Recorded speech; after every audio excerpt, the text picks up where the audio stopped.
I share what I'm listening to and my thoughts on music and the business daily for free at helloyassine.com. What's poppin', y'all? Finally, somebody said it, and it had to be Gillie from $1 Million Worth of Game, who decided to come for Jay-Z, which is usually something we don't see. But in an interview on Club Shay Shay, he explained why he doesn't go to these parties and events, including the Rock Nation brunch, and he gives a really honest answer. So I'm going to try to play that clip for you guys right now. You want me to keep it real with you, or you want me to lie to you?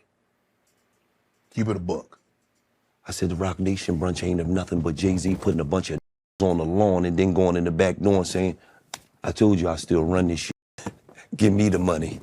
Wow. You think I'm letting a use my brand? Huh? See, rich shit like this. Yeah, I see how you turn to that. I got this shit from Russell and them. I ain't there yet. But I be seeing the rich shit like this. You know, they get a little money, they cross their legs and shit. That's all this is, man. Let's keep it real. I operate with 26 major brands. You think I don't know what branding is? Come on, we don't work from New Amsterdam Vodka, Manscaped, Harrier Razors, Roman Swipes, you name them. Mm-hmm. They come to $1 million worth of game because we move the needle. I don't let nobody allow to use my brand with their brand. What do you get from going to these parties except for a picture? I don't even smile with you if you ain't worth 500 million or more. Let's be for real.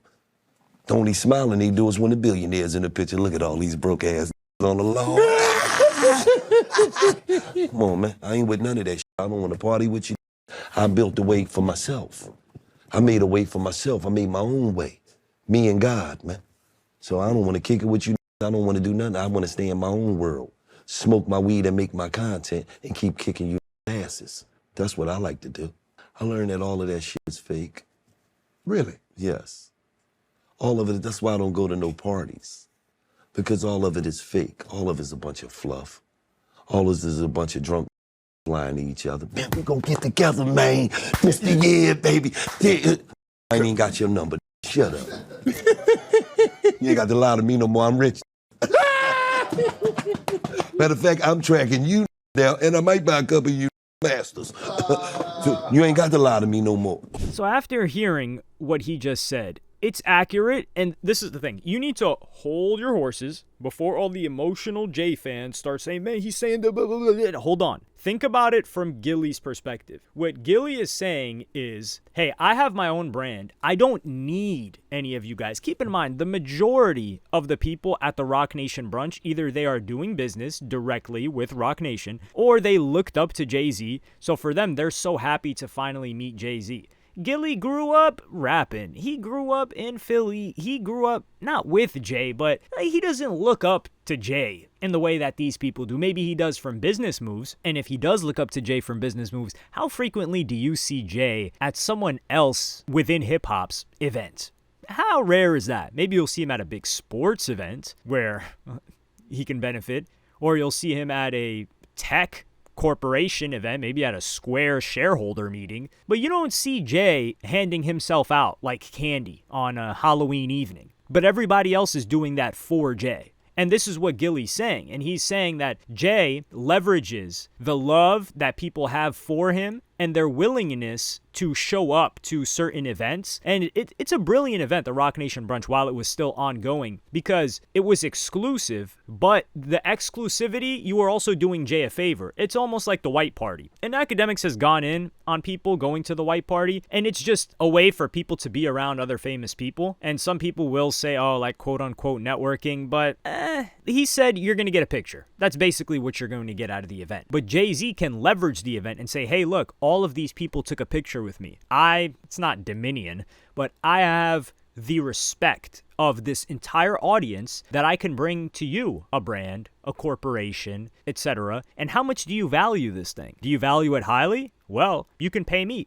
And it's not like Jay's like, oh, everybody else that was pulling up to the Rock Nation brunch and that's been around me. Here's a piece of this pie. He's not doing that, and I'm not saying he should do that. But rappers, unlike Gillie, they need to be around each other to be hot. It's almost like this clip that I saw of this Cardi B party where you see Cardi B and Ice Spice and who else? I saw I Show Speed and these other people, and it's almost like they were all just trying to be cool and everybody's just chilling there and it's all famous people.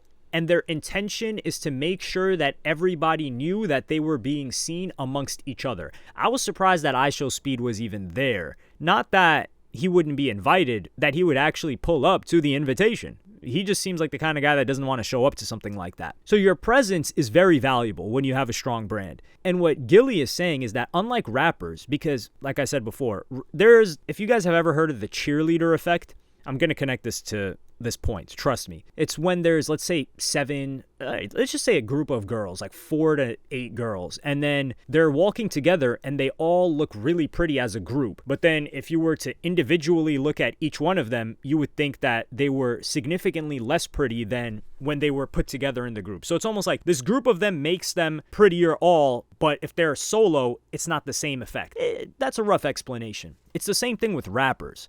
When you have Gunna next to Moneybagg Yo, next to Lil Baby, next to Young Thug, collectively, they are individually hotter than if they didn't hang around each other and weren't in the mix and weren't constantly collaborating and being seen at the club or the Rock Nation brunch or the White Party and all of these events where they're supposed to be at. So that's where I'm saying rappers need this. Gillie doesn't need anything but his own content. So when Gillie looks at it like this and he sees the leverage that he has and what he's able to bring to the table and the deals that he's been able to command from doing this thing, he thinks to himself, why the hell would I ever have to show up to these places? And 2 other examples of people who do this are both Academics and Joe Budden. Now, Academics and Joe Budden may have issues with certain rappers, but they could go to a lot of events and get mixy, if you want to call it that, but they choose not to because they don't need to. And that's the thing. What Gillie is saying is, I'm bringing far more value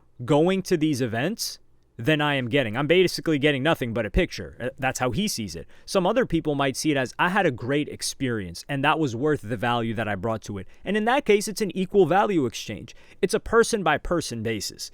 So for Gillie, he says, well, if my brand is worth this much and I've seen how much I've been able to leverage it and I don't have the connections that a Jay-Z has. So imagine how much he's able to leverage not only me, but everybody else for his own benefit. This guy's doing the Super Bowl halftime show for who knows how many of the past years, and I haven't gotten an opportunity like that. So I don't want to contribute to his ability to do better when I'm not being compensated for it.